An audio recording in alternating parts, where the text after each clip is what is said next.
করতে পারবে না, মানে পাপ করার ক্ষমতা সে হারিয়ে ফেলে, শয়তান তার কাছ থেকে অনেক দূরে চলে যায়।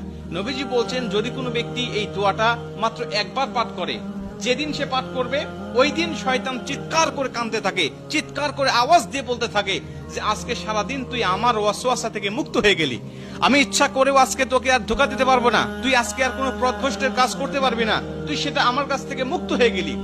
এই দোয়াটার এতটাই পাওয়ার, এতটাই ক্ষমতা আল্লাহ পাক দিয়ে দিয়েছেন। অতএব আমরা এই দোয়াটা মুখস্থ রাখবো, ছোট্ট একটি দোয়া মুখস্থ করে প্রতিদিন আমরা তেলাওয়াত করব। আমরা কিন্তু অনেকে আছি পাপ ছাড়তে চাই, কিন্তু আমরা এমন কিছু দেখি বা এমন কিছুর সম্মুখীন আমরা হয়ে যাই, ওটা দেখার পরে আমরা নিজের উপরে নিজের কন্ট্রোলটা হারিয়ে ফেলি, তখন আমরা পাপ করতে বাধ্য হই বা পাপ শয়তান আমাদেরকে করিয়ে ফেলে। এজন্য যদি আমরা প্রতিদিন অন্তত ফজরের নামাজের পরে এই দোয়াটা যদি পাঠ করতে পারি, তাহলে আমরা কিন্তু শয়তান থেকে মুক্ত থাকবো ওই দিন সারাদিন। আর শয়তান থেকে মুক্ত থাকার কারণে আমরা ইচ্ছা করলে ওই দিন পাপ করতে পারবো না। নবীজি এই দোয়াটা